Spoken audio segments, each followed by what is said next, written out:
Sending letters out to various countries. Trump's latest trade threat has sent shockwaves through global markets. Different amounts of money, different amounts of tariffs. I think that we're going to see about 100 countries who just get the minimum 10% of reciprocal tariff. You know, Trump always chickens out. President Trump is set to notify up to a dozen countries that tariffs as high as 70% will hit their exports to the U.S. starting August 1st, unless new trade deals are reached by July 9th. The world is on edge. In a move that's already shaking global markets, this isn't just another trade spat. It's the biggest tariff escalation by a U.S. president in generations. President Donald Trump's latest trade threat has sent shockwaves through global markets. Now, President Donald Trump has signed a set of letters. Now, Trump says that the offers will be non-negotiable, a take-it-or-leave-it proposition to the United States trading partners. Trump's message is simple: cut a deal with America or pay the price. But behind the headlines, the stakes are enormous. For the U.S., its allies, and every family that buys imported goods. Sending letters out to various countries starting tomorrow. We'll probably have 10 or 12 go out tomorrow. And over the next few days, I think by the 9th, they'll be fully covered. And they'll range in value from maybe 60 or 70% tariffs to 10 and 20% tariffs. But they're going to be starting to go out sometime tomorrow. We've done the final form, and it's basically going to explain what the countries are going to be paying in tariffs. All right, here's where things get real. Trump isn't just talking tough. He's sending out official letters to as many as 12 countries right now, warning them, make a deal with America or get ready to pay the price. And this is just the start. More countries could be added to the list any day now. So, what's in those letters?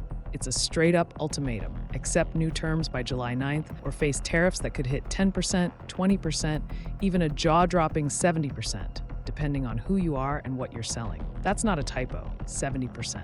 For some countries, this would be the highest tariff the U.S. has slapped on imports in decades. The White House is calling this reciprocity, but let's be honest, critics are calling it what it is: economic blackmail.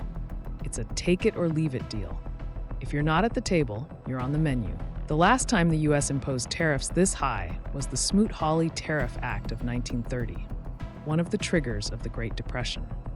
I think that we're going to see about 100 countries who just get the minimum 10% of reciprocal tariff, and we'll go from there. So, I think we're going to see a lot of action over the coming days. Let's talk about whether this move is a stroke of genius or a massive gamble that could backfire on everyone. If you ask Trump's supporters, they'll tell you this is the tough action America's needed for years. It's a lot of money for the country, but we're giving them a bargain. Because if I went by the true deficits or by other... They'll say, look, we've lost millions of jobs to unfair trade. Other countries have been playing us for suckers, and it's about time we hit back. The argument? Slap on these tariffs, and suddenly the world has to play by our rules. Markets open up, jobs come home, and America wins. But hold on, because that's not the whole story. Most economists, and even some Republicans in Congress, are sounding the alarm bells right now. Here's why. Tariffs aren't paid by foreign governments. They're paid by American companies, and ultimately by you and me at the checkout counter. That means the price of everything, from cars to smartphones to groceries, could shoot up fast. We're talking about a potential cost of living shock for millions of families. And let's not forget, when the U.S. plays hardball, other countries hit back. Retaliation is almost guaranteed. That's how trade wars spiral out of control, hurting businesses, farmers, and workers on both sides. We sell a lot of beef to the US, we sell a lot of commodities to the US, and those things we can sell elsewhere. We're not going to be impacted by tariffs. As bargaining code, which forces the big tech companies to negotiate deals to help fund Australian news content, is seen by the Trump administration as a barrier to trade. This isn't just some abstract trade war. This is about real people, real businesses, and real paychecks. Small manufacturers. A lot of these folks rely on imported parts and materials to keep their factories running. Now imagine your costs shooting up by 70% overnight. That's not just a pinch, that's a knockout punch. For many small businesses, those razor-thin margins vanish. Some are already putting expansion plans on hold, canceling orders, or even considering shutting down. U.S. automakers import parts from dozens of countries. A 70% tariff could add thousands to the cost of a new car. Most smartphones, laptops, and TVs are imported or assembled abroad. Expect major price hikes and possible shortages. I don't know what the price is going to be. I don't want to take the risk of putting even more out there. President Trump's tariff war, China is no longer buying U.S. soybeans. Income has plunged 20% on this farm over the last year because of that. U.S. agriculture depends on selling to the world. But when other countries hit back with their own tariffs, American exports like soybeans, pork, and wheat get hammered. China, Japan, and the EU are top buyers of U.S. soybeans, pork, and wheat. If they retaliate, U.S. farmers could lose billions. That's billions in lost sales, and it's family farms already struggling that take the hit. A trade deal in principle, at least with Vietnam, bringing their tariff down from 46%. That's where it was at Liberation Day levels. It's now down to 20%. It's more if an item comes from China and is exported through Vietnam to the US. China is not happy about that, I have to say. And of course the deal with the UK, but that is it at this stage. There is a trade truce with China, but in terms of trade deals, that's it. The EU Trade Commissioner was in DC yesterday for talks with his counterparts. Tokyo's officials are calling these new tariffs economic aggression. Imagine facing a 35% tax just to sell your cars or electronics in the US.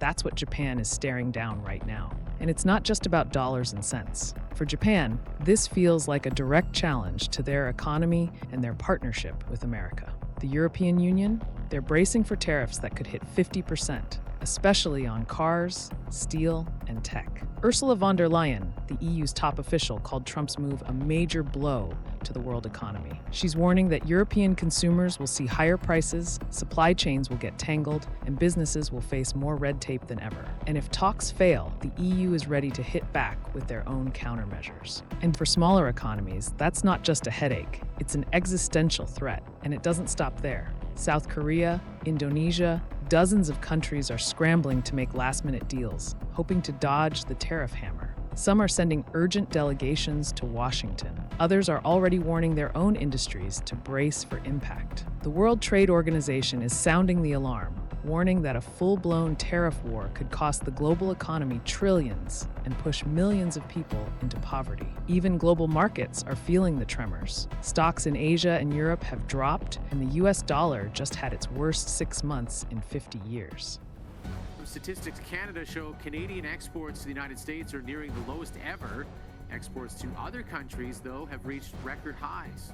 Exporters, Canadian companies, are taking that spare capacity that the United States created or the empty space on the order books and are able to, in some cases, fill it with other markets. Why Canadians are seriously on edge. First off, remember, Canada is America's #1 trading partner for goods. We're talking about hundreds of billions of dollars flowing across the border every year. If these talks collapse, it's not just a headline, it's a direct hit to Canadian exports. Autos, steel, aluminum, agriculture, you name it. If new tariffs land, Canadian jobs and small businesses, especially in border provinces like Ontario and Quebec, are in the crosshairs. Experts warn we could see up to 100,000 jobs lost in Quebec alone if this drags on. And it's not just factory workers. When Canadian companies can't sell as much into the US, they cut back, lay off staff, or even shut down completely. And it gets worse. If the Canadian dollar drops, which is likely if the economy takes a hit, prices go up for everyone, even for products made right at home. Families could see their grocery bills and everyday costs spiral, just as inflation is already biting. And here's where you come in. Do you think these tariffs are tough love that America needs, or economic madness that could backfire on all of us? Drop your thoughts in the comments below.